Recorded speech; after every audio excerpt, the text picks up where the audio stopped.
Agora sim, gente, desculpa, o microfone estava fechado. Então, eu convidei aqui os nossos convidados ilustres para comporem a mesa de abertura. Em 2023, a Superintendência de Gestão Ambiental da USP lançou o edital número 1 de 2023, buscando projetos inovadores para o monitoramento de energia e sustentabilidade. Respondendo a este chamado, o Serviço de Humanização da USP propôs um projeto focado em dignidade menstrual e ecofeminismo, visando comunidades vulneráveis e jovens estudantes. Este projeto, agora conhecido como Ciclo Verde, foi um dos contemplados pelo edital, graças à união de esforços entre a Superintendência de Gestão Ambiental, o Hospital Universitário da USP e a Superintendência de Saúde. Então, agora eu passo a palavra para a professora Patrícia Iglesias.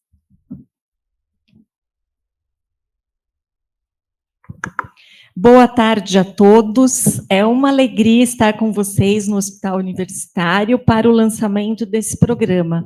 Para nós, da Superintendência de Gestão Ambiental, é muito bom quando nós podemos lançar um programa e depois ver esse programa acontecendo de fato no âmbito da universidade. Então, eu gostaria de cumprimentar a todos, mas cumprimentar especialmente os professores que compõem a mesa, o professor Pinhata, que é o superintendente aqui, mas também o nosso superintendente de saúde, professor Lutufo, e um cumprimento muito especial à Tatiane, que desde o início se interessou por esse projeto, porque o edital, ele traz uma possibilidade para as unidades, mas, na verdade, é o interesse das unidades que vai fazer com que esse edital se torne uma realidade. E, nesse caso, nós tivemos também a oportunidade de começar o projeto de combate à questão da pobreza menstrual com base numa iniciativa da Exalc, e vejam como isso é importante, porque foi uma iniciativa das alunas da Exalc em buscar um projeto que envolvesse a comunidade do entorno do nosso campus em Piracicaba. Então, eu tomei contato com o projeto e, assim como outros que nós temos, né, e eu sou da Faculdade de Direito, muitas vezes nós vamos receber aportes dos nossos alunos que vão fazer com que nós possamos continuar avançando nas pesquisas, no nosso conhecimento, nas nossas devidas áreas. E não foi diferente nesse projeto. Então, quando nós abrimos o edital para sustentabilidade, nós abrimos já convidando os dirigentes para mostrar um pouco daquele primeiro projeto que tinha sido feito em Piracicaba, mostrando a possibilidade de expandir o projeto para outras áreas, para outras unidades da USP. E eu fiquei realmente muito feliz de chegar nessa data, né, ser convidada para o lançamento do projeto no âmbito do Hospital Universitário, até porque vocês têm um papel fundamental aqui, estão em contato com muitas pessoas, não só do ponto de vista do ensino, mas também do ponto de vista da sociedade, do nosso contato com a sociedade. Então, também cumprimos algo que é função social da universidade.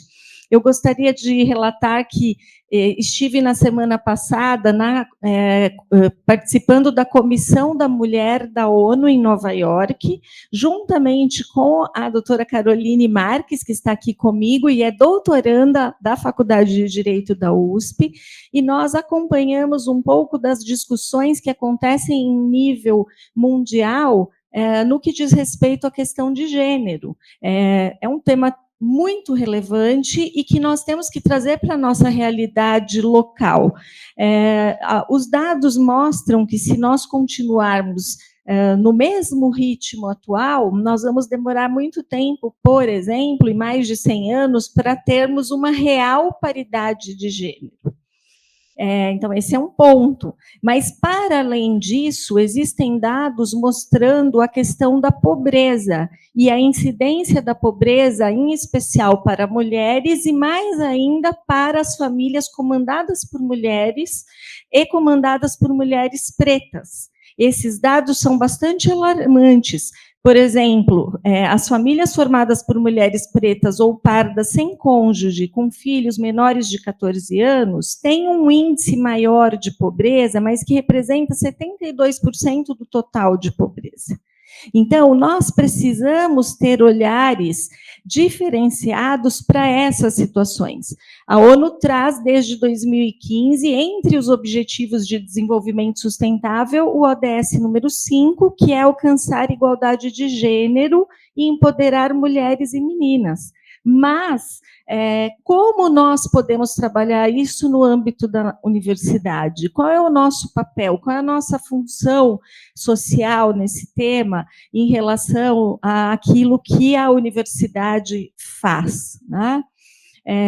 E a Comissão da Mulher, que não terminou ainda, termina no final dessa semana, deu foco especial esse ano para a questão de se acelerar a concretização da igualdade de gênero, combater a pobreza, que é um problema não só no nosso contexto, mas em muitos outros países, e buscar também o financiamento com essa característica de gênero. Então, existem aspectos que podem ser explorados no âmbito da pesquisa, no âmbito do ensino e no âmbito da nossa função maior como universidade. Questões que nos levam a discutir como diminuir essas disparidades. A ONU tem um programa, né, que se chama ONU Mulheres, e há alguns anos eu estive num desses programas com o professor Zago, quando ele era reitor ainda, onde o programa se chamava He for She, ressaltando como os homens são importantes nessa pauta, porque se nós temos homens em posição de liderança, e nós vamos ter muitos anos, né, para chegar a uma condição de igualdade, se nós não falarmos para os homens, nós não vamos conseguir avançar. Isso significa como nós estamos formando os nossos filhos, as nossas crianças, né, essa cultura que nós vamos trabalhar com as meninas, com os meninos, questão até das licenças parentais, né, e a equiparação, porque isso faz uma diferença entre escolhas de homens e mulheres no desenvolvimento das atividades e do trabalho, né? E, claro, também o aumento da quantidade de mulheres em posição de direção, que é um foco muito importante. Todos não, mas muitos sabem na universidade que eu, nos últimos 4 anos, até o início do ano passado, fui a presidente da CETESB, da Companhia Ambiental do Estado. Fui a primeira e única mulher a presidir a Companhia Ambiental do Estado. Então, encontramos ali sempre uma realidade muito mais masculina. E esse trabalho ainda precisa ser feito. Na Faculdade de Direito, nós temos hoje 17% de professoras. Então, ainda é também um percentual baixo, né? E, por fim, eu queria ressaltar que as questões climáticas também afligem mais as mulheres. Os dados mostram que mulheres e meninas são mais vítimas de eventos extremos. Então, aqui na nossa universidade, nós temos o Centro de Estudos em Desastres, do qual eu faço parte, e os dados são muito claros. Por exemplo, nos tsunamis da Ásia, em 2004, 70% das vítimas com morte foram mulheres e meninas. Então, existem questões prementes que precisam ser vistas.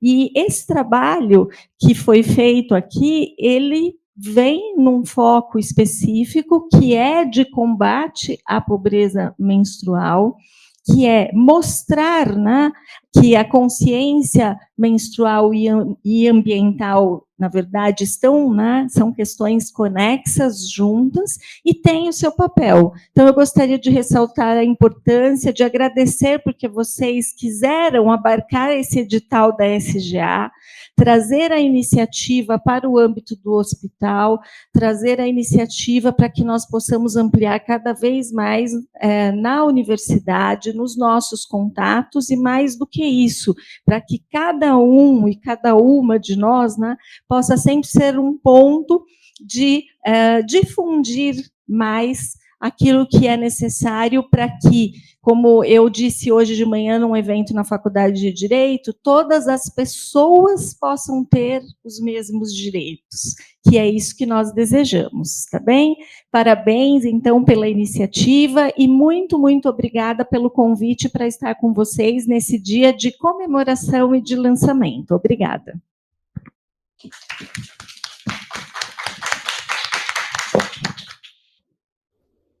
Passo a palavra para o professor Paulo Andrade Lotufo, superintendente de saúde da USP. Obrigado, Tatiane. É muito interessante, né?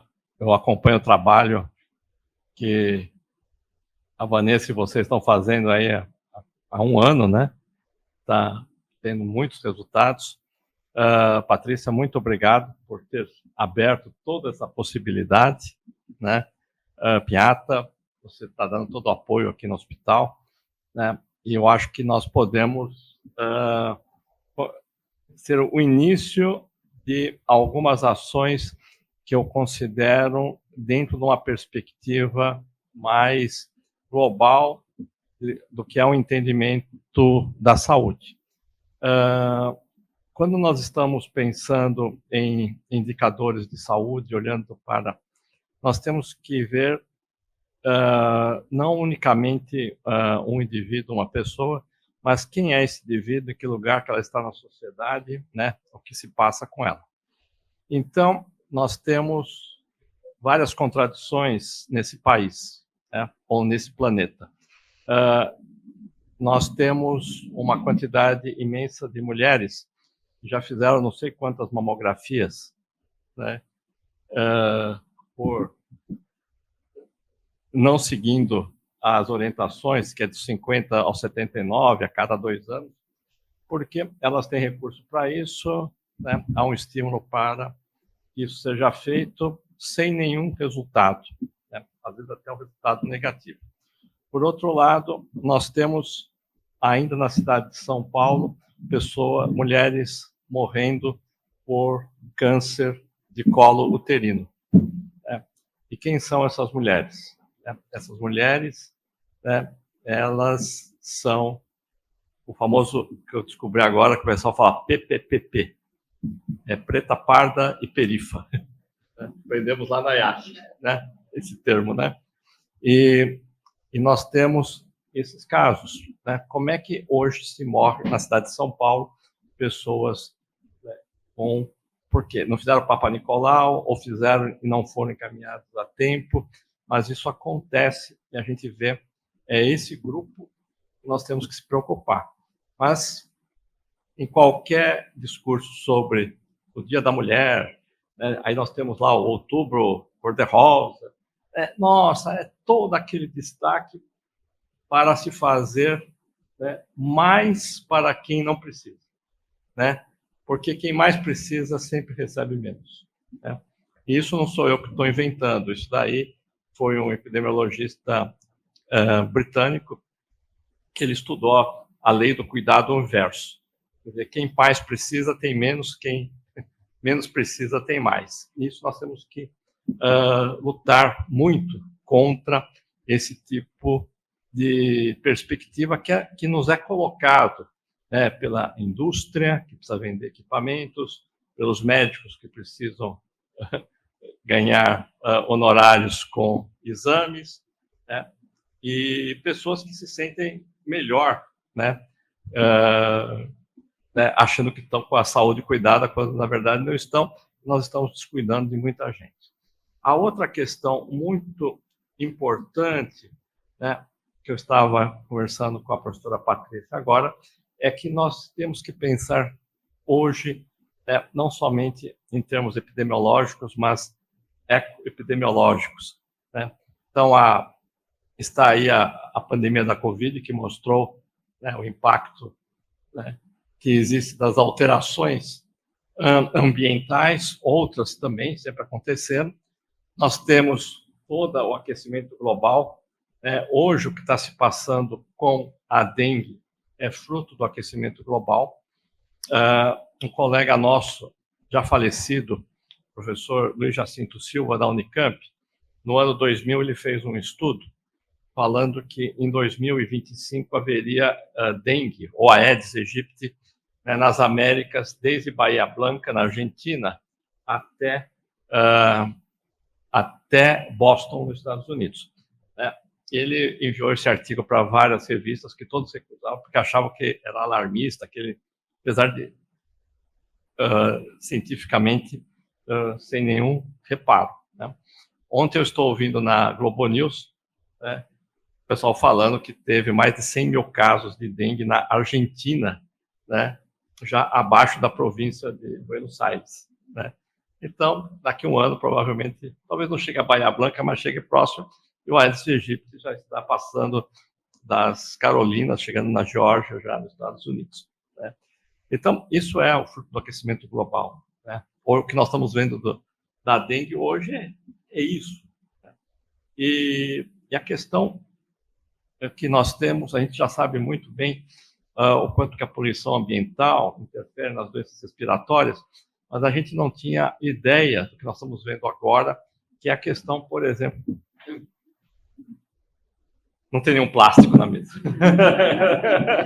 Né? Todas as reuniões da reitoria, não sei o que lá, todas as águas estão em plástico. Ai, meu Deus do céu. Né? Oi, meu Deus do céu. Não foi ao acaso. Não foi ao acaso. Né? Então, nós temos já estudos nossos mostrando microplásticos e nanoplásticos no pulmão. E, recentemente, um estudo incrível mostrando como a aterosclerose, que você tem na carótida, né, ela tem um efeito muito maior em termos de proporcionar acidente vascular cerebral, né, quando existe a presença de micro e nanoplásticos. Né? Então, nós estamos vendo, assistindo isso, né, e assim, o nosso ambiente, né, que vai nos afetando, e nós temos que ter essa visão. E nós estamos trabalhando contra, né, todo, né, o poder econômico. Né? Quer dizer, assim, vídeo que a questão da poluição nos Estados Unidos industrial foi, né, alvo, né, de uma luta dura contra contra essas empresas poluentes. Né? E vimos também agora, tá, a questão dos ultraprocessados, como isso é uma luta muito dura. Né? Mas nós temos que levar adiante isso daí. Agora, eu gostaria de falar um pouco, né, sobre a questão específica da mulher, e pegando dentro de um aspecto mais, assim, até da minha disciplina, né, que eu ensino para os alunos, que é a semiologia, né, ou, né, a clínica médica. Né? E saiu agora, nessa semana, um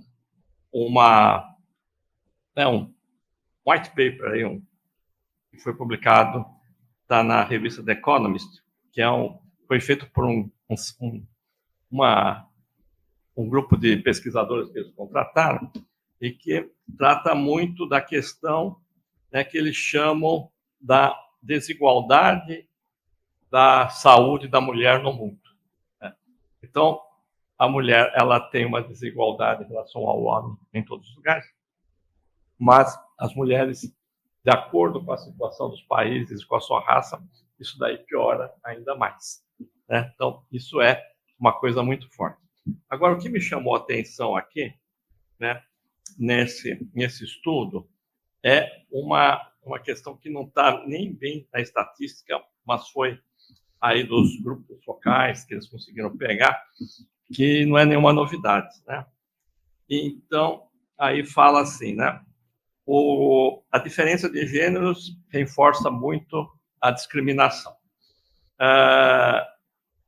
As mulheres encontram muito mais discriminação dentro e fora do sistema de saúde. Né? As mulheres geralmente reportam que, quando elas têm uma dor crônica, né, elas são orientadas para que elas sejam estoicas, corajosas, né? E que também, né, enquanto isso, que a dor, na verdade, é sempre passada como sendo emocional ou histérica. tá? Eu passei para alguns esse texto aqui, posso passar para mais gente ainda, né? E que recebem aí, esse é um dado empírico, né? Uma quantidade menor de medicação para a dor e são encaminhadas para serviços de saúde mental, né? Quer dizer, o termo histeria, vocês sabem que vem, né, de histero, útero, né? Essa é a origem. E é incrível como isso, né, ainda persiste, né? Como isso é forte, a gente vê isso acontecer. Aqui no Brasil nós não temos nenhum estudo, mas nos Estados Unidos, eu apresentei isso até para o ministro Silvio de Almeida, e ele estava até interessado, que era assim, né, a dor no peito, né, se você pegar, né, uma tabela 2x2, né, homem, mulher, branco e negro, né? Então, a dor no peito, ela é muito mais valorizada no homem branco, como sendo infarto, né? Depois, ela é valorizada aí uma certa diferença, dependendo do local, entre a mulher branca e o homem negro, né? E aí entra a questão social. Mas a mulher negra, nos Estados Unidos, a dor no peito nunca é doença coronariana, nunca é infarto, né? É outra coisa, né? Acho que é dor de mar, só que é lá, e tem uma mortalidade maior. Então, essas questões, né, que nós temos que saber trabalhar. Nós temos, dentro da nossa sociedade, né, de todas as sociedades, não dessa, né, nós temos que saber, né, entender como todos esses conjuntos vão. E olha só, né, quer dizer, em 2023, ainda nós temos descrições iguais àquelas, né, que o Freud fez no final do século XIX, em relação à histeria, não sei o quê, né, algumas coisas assim, né, e isso nós temos que, faz parte da nossa ação como professores, né? É muito importante a gente colocar, né, sempre esse ponto, né, em termos do ensino aí da medicina e também todas as questões aí que nós temos em relação das desigualdades dos indicadores sociais. Então, eu espero que isso aqui seja um pontapé. Eu não falei nada da dignidade menstrual, porque está óbvio, né? Está óbvio, né, o que eu estava querendo dizer, né? Mas o problema é pior, gente. Eu falei para algumas pessoas sobre esse projeto. Ai, meu Deus do céu. Né? Ai, meu Deus do céu. Né? Pronto, não falo mais nada. Tá bom? Vamos lá, que nós temos muito a fazer nisso daí. Muito obrigado, gente.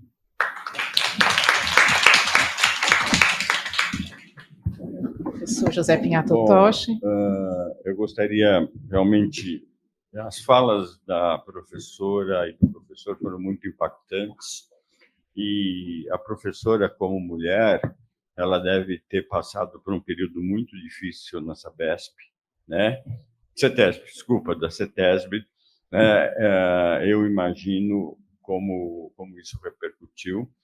O professor é um estudioso de epidemiologia, e quando a gente vê os estudos epidemiológicos, a gente abre o olho para questões extremamente importantes. E eu, como homem cis, branco, de uma camada socioeconômica mais alta, quando começa a discutir dignidade menstrual, eu fico quieto, né? Por todos esses atributos que eu tenho, né? Homem cis, branco e de camada socioeconômica alta. E fico muito feliz quando eu vi este grupo sendo criado aqui, e extremamente impulsionado por mulheres, né? Nós não temos nenhuma mulher negra, certo? Mas nós temos baluartes como a Ziza, que está aqui na minha frente, e a Ziza é uma pessoa que é extremamente especial, porque a Ziza, ela enfrentou todas essas dificuldades na vida, ela vai contar um pouquinho da vida dela, né, sendo a única mulher dentista de Bragança Paulista e professora de Química de Bragança Paulista nos anos 60. né? Então, não é para qualquer um isso.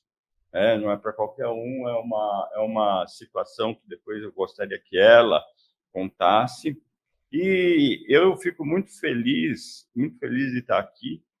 A minha participação é bem pequena. Eu tenho como função abrir o caminho para essa discussão e deixar que ela seja aprofundada por quem de direito.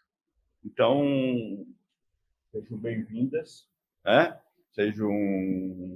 esse programa ele é extremamente importante e é estranho, né, um hospital se preocupando com isso. Eu coloco que não é tão estranho assim. Esse que é o problema. O estranho é não se preocupar. Então eu vou ficar quieto, eu vou ouvir a partir de agora tudo o que vocês têm a apresentar. Obrigado, professora Patrícia, obrigado, Lotufo. O Lotufo sempre traz alguns dados que cutucam a gente, porque os dados epidemiológicos são muito cruéis, né? E hoje, mais uma vez, a gente mostra que nós temos uma lacuna enorme aí num estudo epidemiológico de uma população bastante sofrida e com fragilidade social. Então, obrigado. Vamos lá? Alô. Então, eu agradeço a mesa, agradeço a professora Patrícia, professor Lotufo, professor Pinhata, muito obrigada.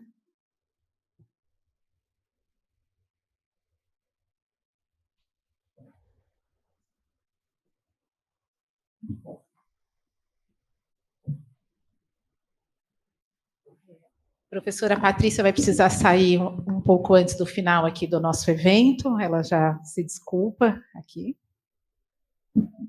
Ela vai para o Largo São Francisco, né? Vai para a faculdade. Então, antes de prosseguirmos, gostaria de apresentar todas as participantes do nosso projeto, né? Então, o professor José Pinhato Toshi, ele é superintendente do Hospital Universitário e é o docente responsável pelo projeto. Então, foi ele que abriu aí o caminho para a gente enviar a proposta para o edital da SGA.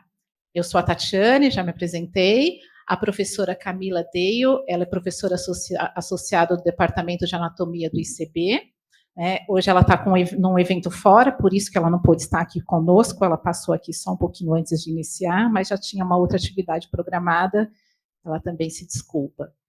A Mariana Suniata Andrade Miranda, que é antropóloga, a Suzana, que é a nossa assistente social aqui no Hospital Universitário, a Vanessa, que é geógrafa e é técnica administrativa da Superintendência de Saúde da USP, né?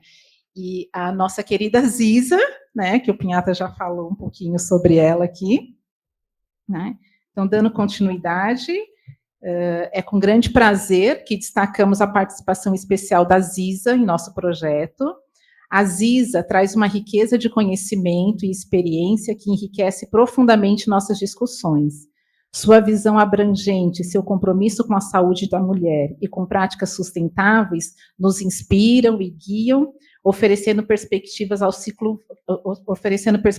valiosas que transcendem gerações. A contribuição de Ziza ao Ciclo Verde é um testemunho da importância de unir saberes tradicionais e inovações contemporâneas na busca por soluções mais sustentáveis e inclusivas. Então, agora eu convido a Ziza. Por favor, Ziza, bem-vinda.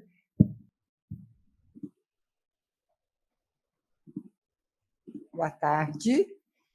O meu nome é Grandão, Albertina Luísa Daltrine Felice.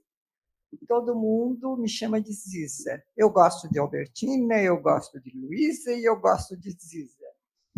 E primeiro eu vou falar um pouquinho de mim, é isso? E eu vim para São Paulo, nasci em Bragança Paulista, de uma segunda filha de 10 irmãos.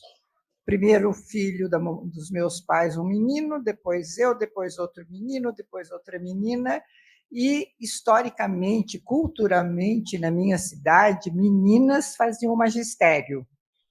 A gente só podia fazer o magistério, né? Então, os meus pais foram me criando para fazer o magistério. Com 11 anos, eu disse, não, eu vou ser dentista. Então, eu tinha um guru que eu achava espetacular, que era o meu dentista. Meus pais não falaram nada. Com 15 anos, eu comecei a namorar o meu marido, né? E eles acharam que, então, o sonho de ser dentista já tinha terminado. Eu ia ganhar um piano de 15 anos, eu estudava piano fazia muito tempo, mas eu me interessava muito por ciências mesmo, física, química e matemática, era o que eu gostava, né? Daí eu troquei o piano com meu pai com o namoro, porque ele não permitia que eu namorasse, já que eu queria fazer odonto. Eu disse, não, eu vou fazer odonto e vou ter o piano, quando eu quiser, mais tarde. Daí, em 1957, eu vim para São Paulo com 16 anos, tá certo? Para fazer cursinho científico junto, que naquele tempo não existia o cursinho do jeito que existe hoje, né? Eu vim para São Paulo e entrei na USP, né, aqui em São Paulo, em antepenúltimo lugar, tá certo? Quase não consegui, mas consegui. Eu conheci no cursinho pessoas que faziam 5 anos que faziam o cursinho e que tinham muito mais conhecimento do que eu. Tinha exame escrito e prático oral, naquele tempo. E no prático oral eu zerei em algum, né? Hoje, porque botânica, zoologia, história natural e biologia, tá certo? Uma surpresa. Eu estava em Campinas tentando fazer o vestibular lá, quando eu recebi a notícia que tinha passado aqui. Depois, já na faculdade, os professores diziam mesmo o tempo todo, o que essas meninas estão fazendo aqui, tirando o lugar dos homens? Elas vão casar e ficar criando filhos. Elas estão tirando o lugar dos meninos. Era esse o recado que a gente tinha.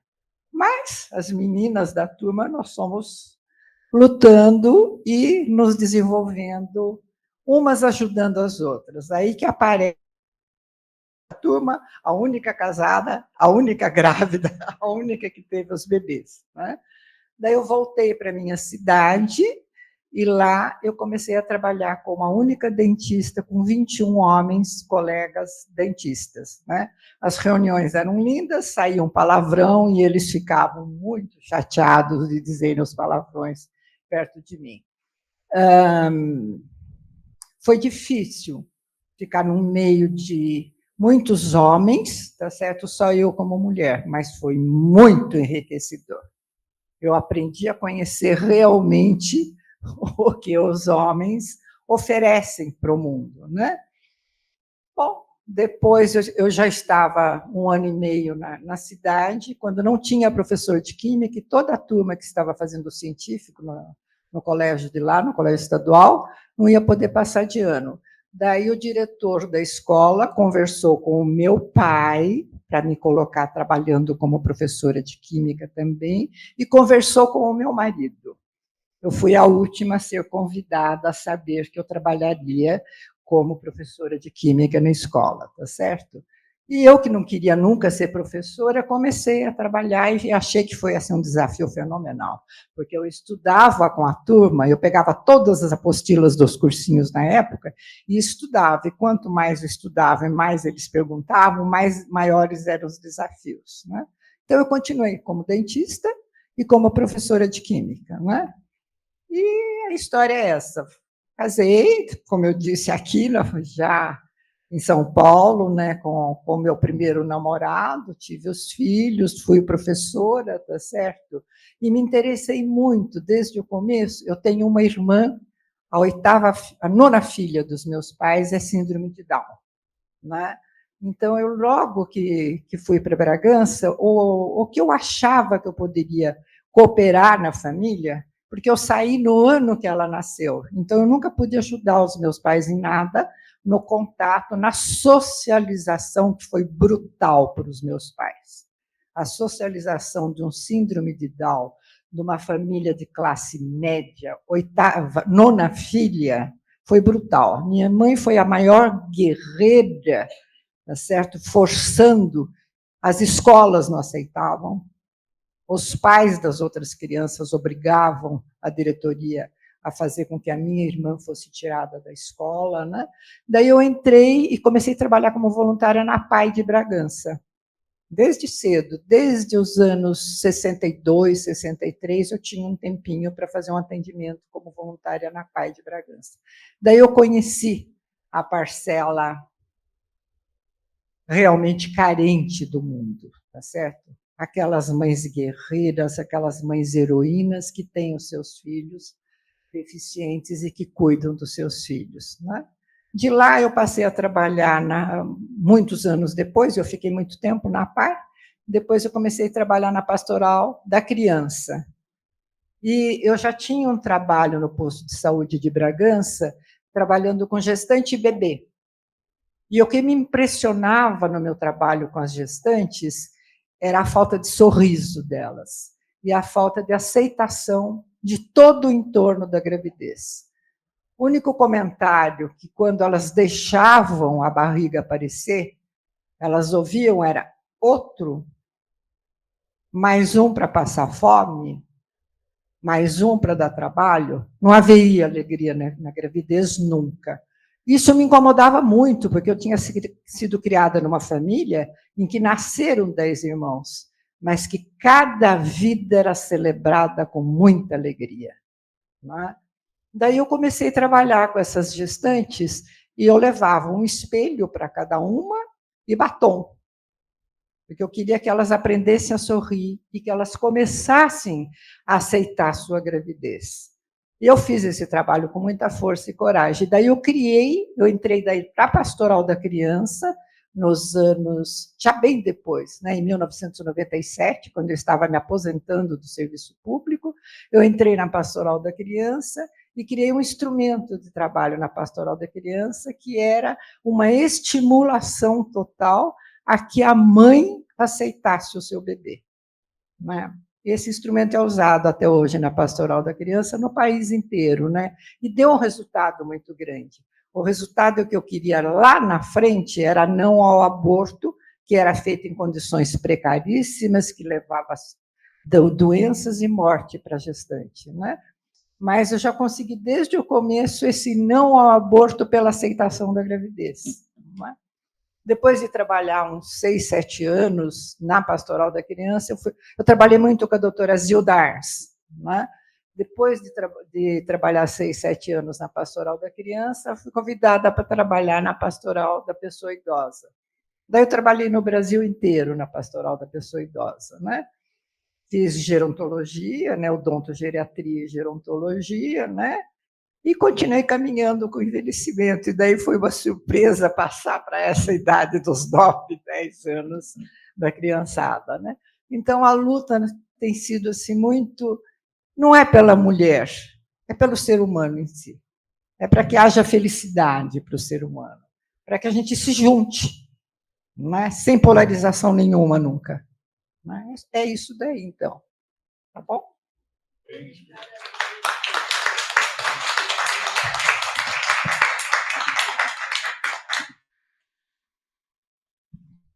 Então, agora a Ziza preparou uma apresentação aqui para a gente, né, Ziza? Você vai colocar para mim? Tá.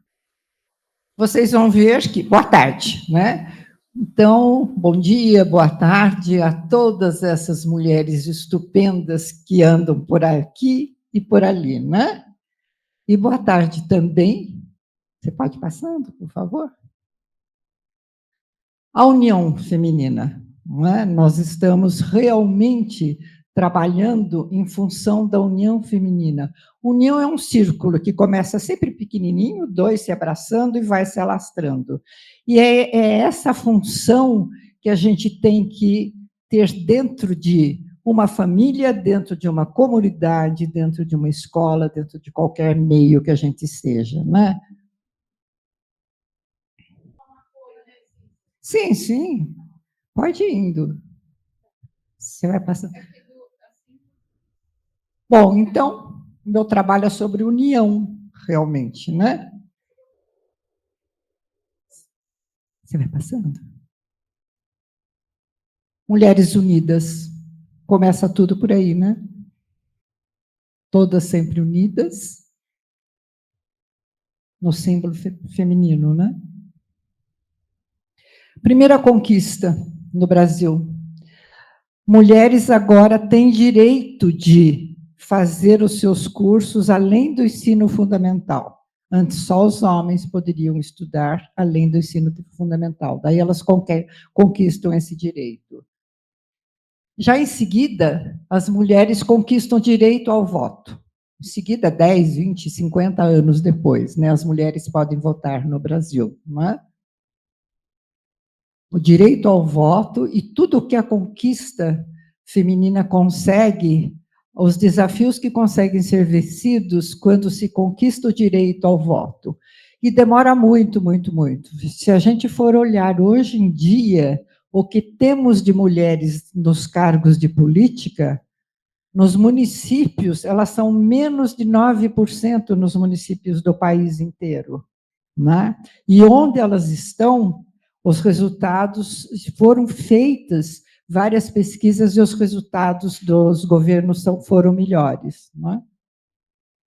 Depois, olha, a mulher conquistando o direito a trabalhar, ela já não precisa fazer do jeito que eu fiz, pedir licença marido, licença pai, licença ao irmão. Um homem tinha que dar à mulher o direito dela trabalhar. Pai, sobrinho, irmão, marido, alguém tinha que dar esse direito. Né? Conquista-se o direito de trabalhar. E, já em seguida, a gente tem direito ao divórcio. Não basta fazer como em vários países orientais, o homem chega e fala, né? Eu me divorcio de você, eu me divorcio de você, eu me divorcio de você. Falando no Oriente, na maior parte dos países até hoje, falando 3 vezes, eu me divorcio de você, ele está divorciado da mulher. Né? No Brasil, a gente conquistou o direito ao divórcio. E já depois a gente conquista o direito de voltar a jogar futebol. A mulher pode jogar futebol, né? Então, todas as carreiras, fala-se em direito do futebol, mas direito a ser uma ginasta, direito a praticar os esportes, direito a participar das Olimpíadas, a mulher conquista esse direito também. Né? E vem em seguida, pode passar, a criação da primeira delegacia da mulher, necessário pela violência doméstica. Mulher, falando grosso e bem, é saco de pancada para os homens, né, que resolvem ter a coragem de só ir para cima dos mais fracos, as mulheres e as crianças. Né? Depois disso, já vem a Constituição, e a Lei Maria da Penha, necessária para tentar conter a violência que a mulher vem sofrendo dentro de casa e as crianças também. E, em seguida, a Lei do Feminicídio. Né? Chega de poder matar a mulher. Né? Até algum tempo, no Brasil, era só um homem dizer que a esposa o estava traindo, estava se interessando em outro homem, etc. Depois de matá-la, o advogado dele conseguia facilmente que ele fosse inocentado quando ele dizia que ele tinha matado a esposa, matado aquela mulher, em nome da honra. Para ganhar a sua honra, para reconstituir a sua honra, ele tinha direito a matar a mulher. Né? Então, e em seguida já os estudos para que o assédio sexual, o assédio seja considerado crime. As mulheres que são assediadas têm que dizer não, não é não. E os homens têm que entender esse não. Mas as mulheres têm que aprender também que o não tem que ser dito. Não é? Nem sempre aquilo que é óbvio pode não ser falado. É não, é não. O não tem que ser dito. Né? E o assédio, o que é realmente o assédio? É tudo que vem, um gesto, um toque, um olhar, tudo que vem depois do não é considerado um assédio. Não é? E então as mulheres continuam trabalhando e se tornando cada vez mais conscientes de elas podem se proteger, elas devem se proteger, não é? E que essa proteção só será possível através da união. Então, nós temos aí a última foto da união feminina, né? E o meu sonho, e eu tenho a impressão que é o sonho de toda pessoa que ama meninos, ama meninas, ama os pais, ama as mães. Não existe essa questão de gênero, a questão é amar, né? E que todos nós que amamos, eu queria muito que conseguir chegar a ver, não sei se eu vou conseguir chegar a ver, porque eu já estou com 80 e poucos anos, né? Eu não digo mais quantos são, eu digo 80 né? E eu gostaria muito de ver intercalado em cada rosto feminino um rosto masculino. Porque só quando a gente conseguir se juntar, todas as mulheres juntas e todos os homens apoiando as mulheres, porque não resta dúvida, a luta feminina é grande. Os homens conquistam os direitos pelo simples fato de serem homens. A gente tem que conquistar direitos apesar de ser mulher. Entende a diferença? Mulheres conquistam direitos apesar de ser mulher. E o meu sonho, vocês vão ver isso, intercalar entre cada rosto feminino um rosto masculino. Porque na hora que estivermos todos juntos, nós vamos poder lutar. E essa luta que vamos começar agora, a luta pela dignidade menstrual e dignidade ambiental, começa pela união, né? Unidos, vamos fazer todo o possível na dignidade menstrual. Nós vamos ser tão bons explicando, cooperando, colaborando na dignidade menstrual, que isso vai perpassar por todas as meninas. O exemplo arrasta, não é? E se a gente acreditar realmente nisso que a gente está fazendo, se a gente der forças e se tivermos como aliados o nosso sexo forte, né, eles têm a força.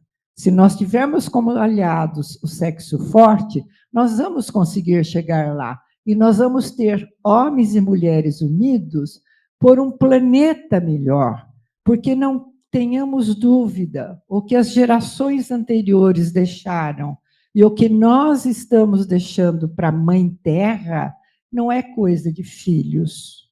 Não é coisa de filhos. Filhos não destroem. Filhos não matam. Filhos não incendeiam florestas. Filhos não acabam com as árvores. Filhos não usam só plástico. Né?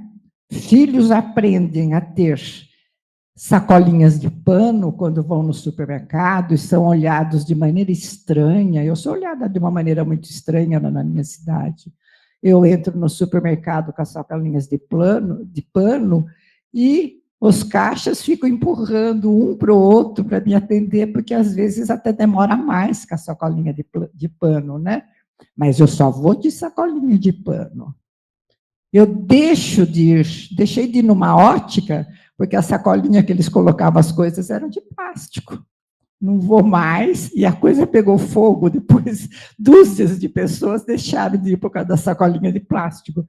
Eles diziam, mas isso é por quê? Né? Eu disse, se não toma conta direito nem do meio ambiente, como é que vai fazer minha lente bem feita? Não vai fazer. Está fazendo tudo errado, né? E, sabe, é uma cidade relativamente pequena, a coisa pega fogo, né? Então, eu sou uma propaganda negativa para algumas lojas, tá certo? E positiva para outra. Mas é assim que funciona.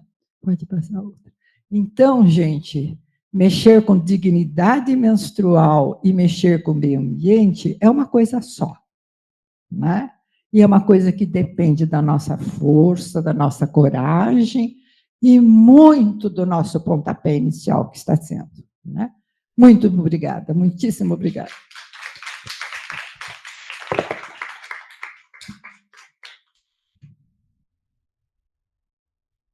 Obrigada, Ziza.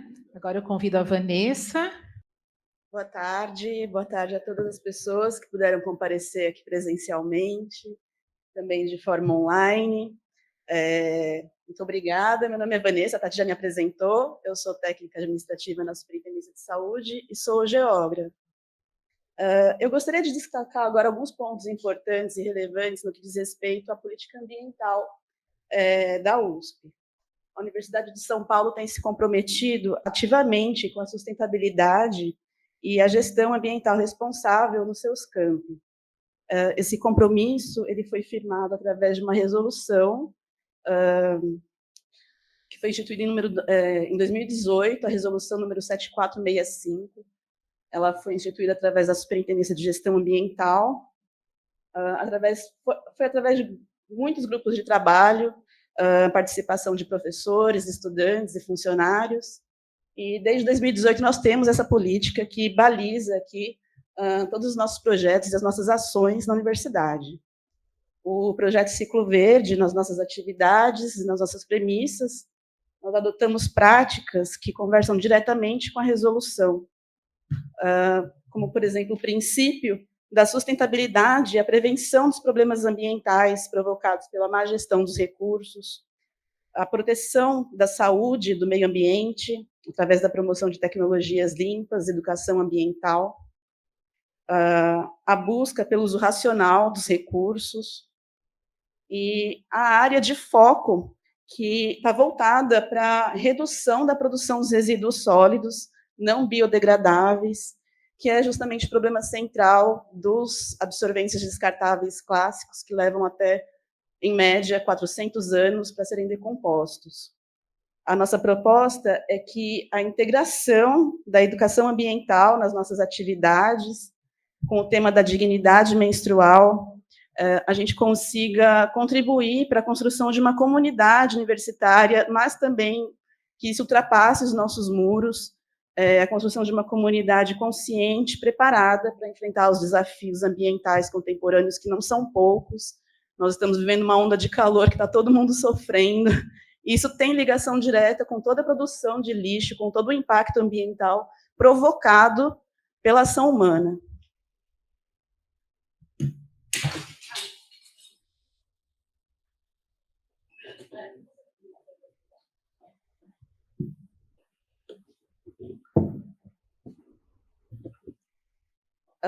Prosseguindo, é importante também destacar a conexão do projeto Ciclo Verde com a Agenda 2030 da ONU. É uma agenda que define 17 objetivos de desenvolvimento sustentável, são as ODS,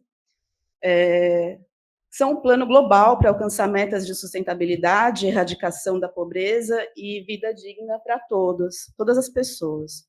E o Ciclo Verde contribui diretamente para vários desses objetivos, obrigada, demonstrando o compromisso da USP com as ações sustentáveis e responsáveis.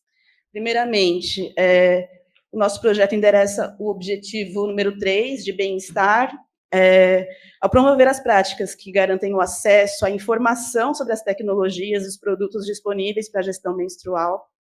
No âmbito do objetivo número 4, educação de qualidade, o Ciclo Verde também se empenha em educar a comunidade sobre sustentabilidade e a gestão menstrual sustentável. No que diz respeito à igualdade de gênero, esse é um objetivo central do projeto, e ao abordar a dignidade menstrual, nós lutamos contra a desigualdade e promovemos o acesso igualitário a soluções sustentáveis, isso é primordial, de higiene menstrual.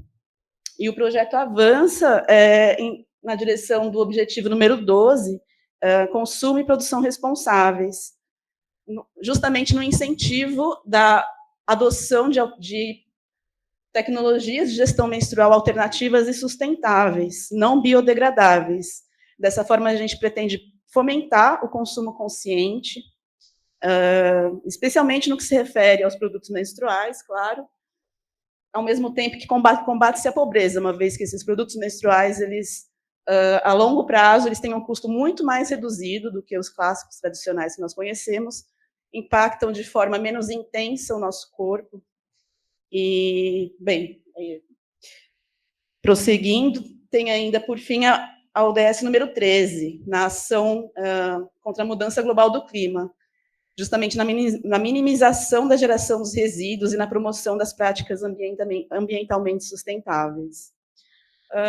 O Ciclo Verde ele não apenas se alinha com a política ambiental da USP, mas também com as metas globais de desenvolvimento sustentável. E nós pretendemos, com isso, reforçar o nosso papel na construção de um futuro mais justo, saudável, sustentável para todos. Eu convido, na sequência, a Mari, ela vai falar um pouquinho da importância do tema da dignidade menstrual e sustentabilidade. Por favor, Mari.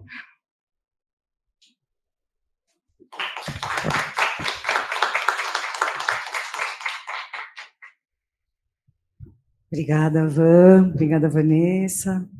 Boa noite a todas e todos. Uma honra estar aqui com vocês nesse espaço tão essencial, tão importante, tão relevante para aquilo que a gente quer fazer nesse mundo.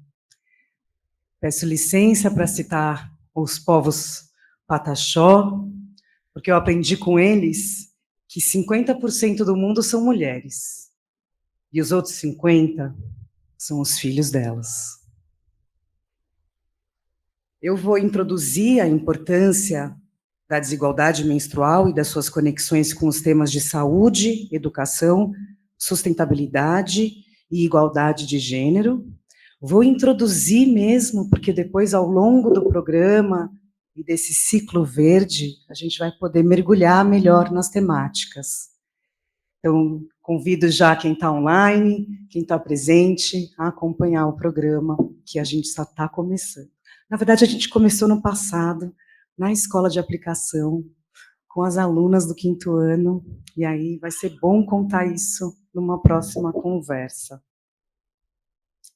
Mas o que é menstruação? É um ciclo, é um processo natural, fisiológico, humano, que permite a geração de vida. Vamos parar um pouquinho só para entender como esse ciclo está conectado, segundo a segundo, a nossa existência na Mãe Terra. E a menstruação, ela é considerada o 5º sinal de pauta da saúde. Os médicos e as médicas aqui presentes sabem muito bem como a pauta da respiração, da digestão, da pressão, da circulação, dos ossos, da musculatura, é essencial para a saúde. Assim é também com a menstruação. E ela está diretamente relacionada ao corpo físico, ao corpo mental, ao corpo emocional. E logo, ela é uma pauta da saúde pública. Ela é uma pauta presente no hospital. Ela é uma pauta do núcleo de humanização, que lida com os seguintes números relativos à precariedade menstrual dos dados no Brasil. É preciso falar dos dados para que as políticas públicas possam ouvir.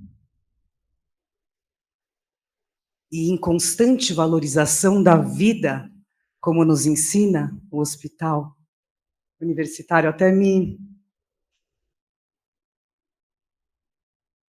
pausei agora.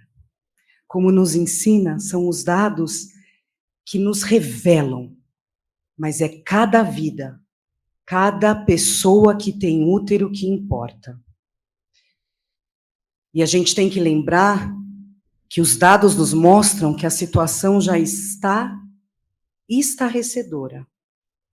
E por isso que ela se torna importante. Não obstante, nós estamos aqui.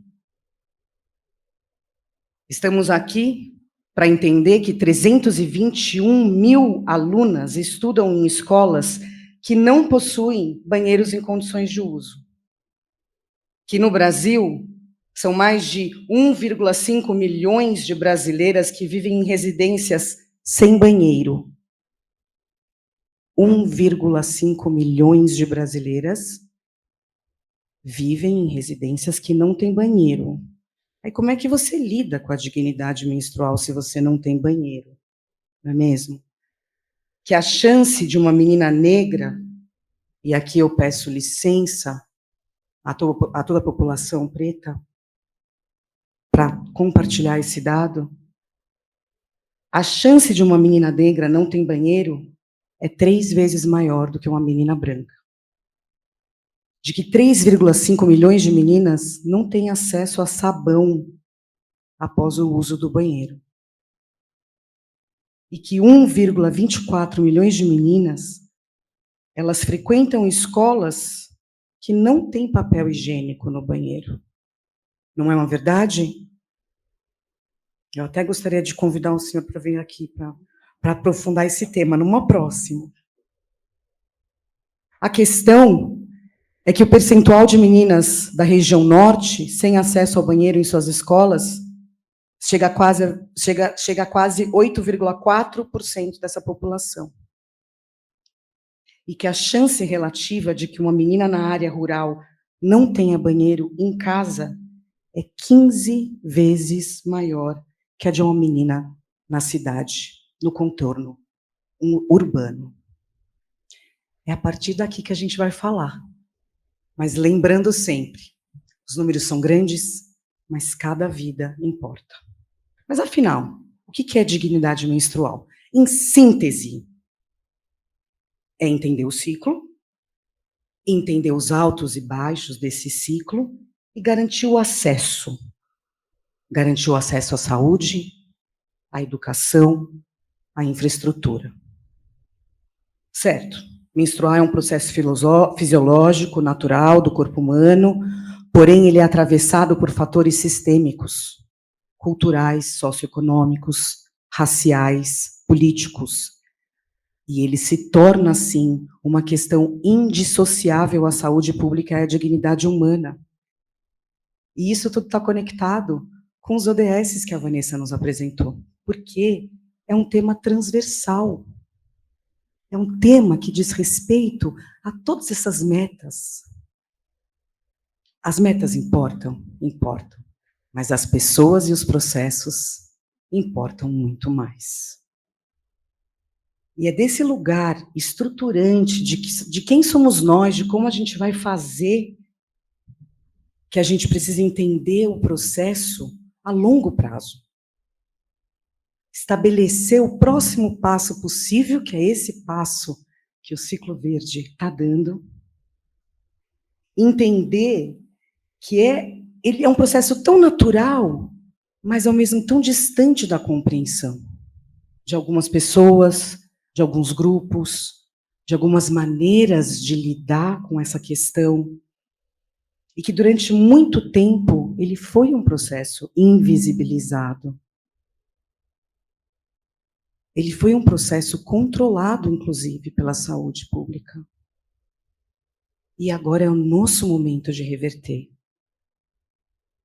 A gente vai falar melhor sobre as políticas de dignidade menstrual do Estado, da Federação, que são desde 2021.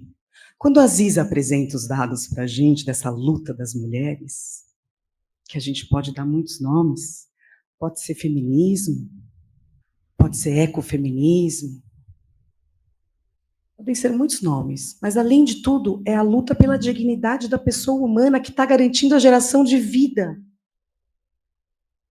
E quando ela traz esses números, a gente fica tão consciente de que foi ontem que aconteceu. E para a gente conseguir garantir esse acesso à saúde, à educação, à sustentabilidade, à infraestrutura, a gente olha para a educação menstrual, a gente trabalha com tecnologias menstruais, busca garantir a infraestrutura adequada para que isso seja efetivamente real a cada pessoa. A gente olha para todos os serviços de saúde, vocês muito melhores do que eu sabem os desafios que nos interpelam a realidade que a gente busca das transformações sistêmicas, mas ainda assim a gente está firme, a gente está aqui. E todo esse ambiente social, inclusivo, diverso, que garanta a dignidade, precisa ser incluído dentro dessas políticas. As transformações são macro, mas as revoluções são micro e são por ciclos. Uma vez eu ouvi do presidente do Conselho do Instituto Baobá, o Hélio Costa, uma frase que eu nunca mais esqueci. Quer fazer algo relevante? Trabalhe no óbvio. Que o nosso querido superintendente também compartilhou na sua fala. Os dados não poderiam ser mais óbvios, as políticas não poderiam ser mais óbvias, e é exatamente nesse ato, nesse fenômeno, nesse arco de transformação que o HU trabalha, junto com a comunidade, junto com a universidade, com todos os parceiros presentes, e é isso que a gente vai continuar fazendo. Sejam bem-vindas e bem-vindos, a gente só começou.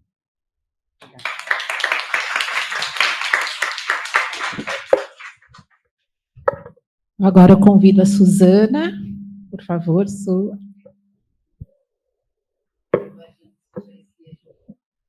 Do horário, a gente atrasou um tiquinho. Boa tarde, gente. Obrigada a vocês que estão aqui, que seguem, quem está online também.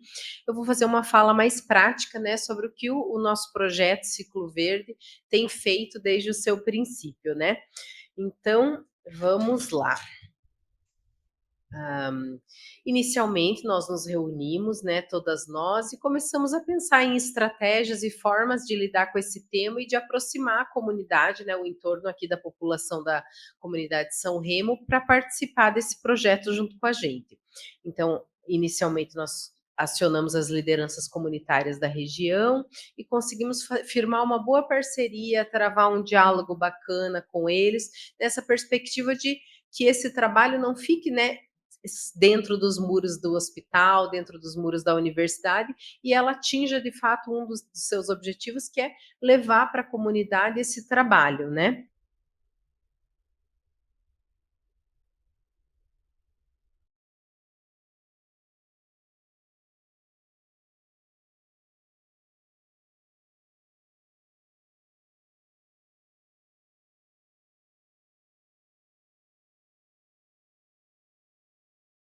Né, da dignidade menstrual e dos impactos dessa sustentabilidade. A gente também firmou uma parceria, né, com a Escola da Aplicação, e a Mari comentou, né, e a gente pôde fazer uma atividade com as alunas do 5º ano e professoras da Escola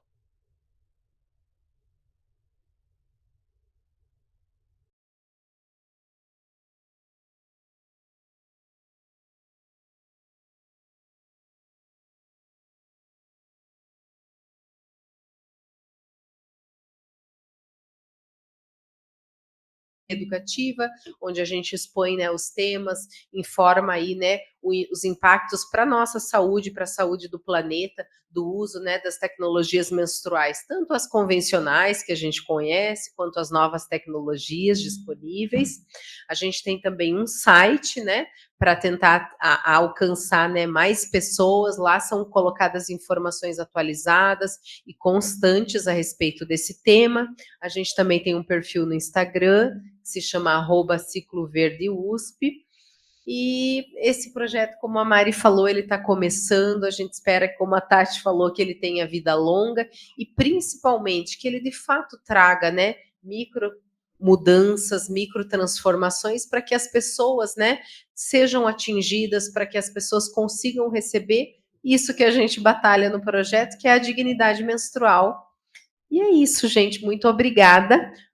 E espero que todos estejam junto com a gente nesse projeto e que a gente possa seguir por muito tempo. Obrigada.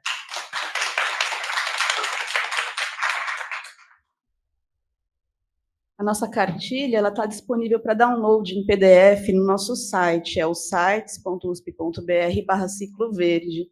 Eu convido vocês a darem uma olhadinha na nossa cartilha, ela está bem completa, é fruto de muita pesquisa e muitos encontros que nós realizamos. Aqui eu...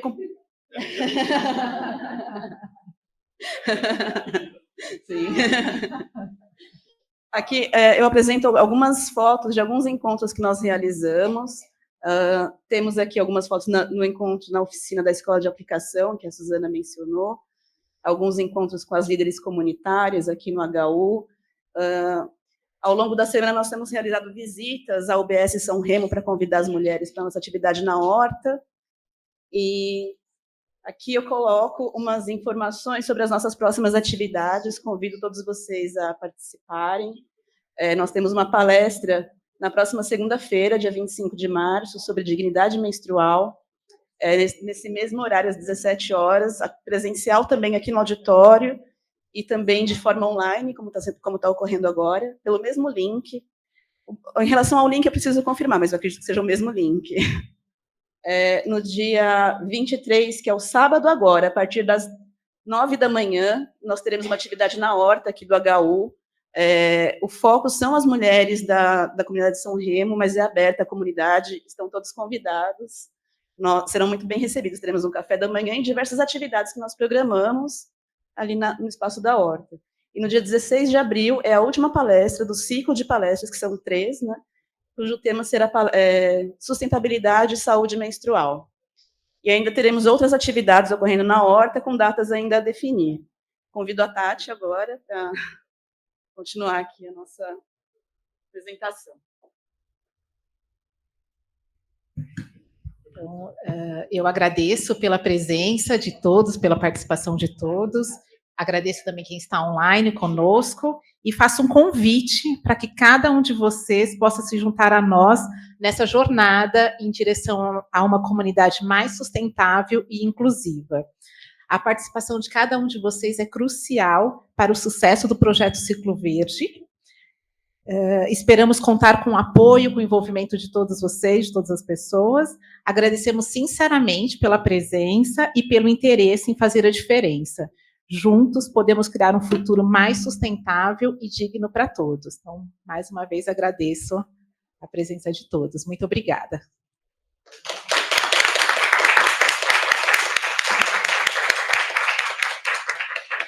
Se alguém tiver alguma pergunta, nós estamos à disposição. Como houve um pequeno atraso, mas nós estamos aqui, o grupo todo está à disposição aqui para perguntas.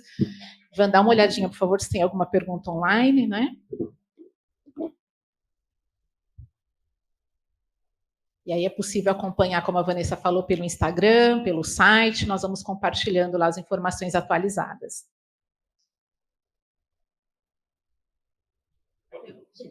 Foi no início da palestra, né? Tá bom, então. Então, boa noite a todos, muito obrigada.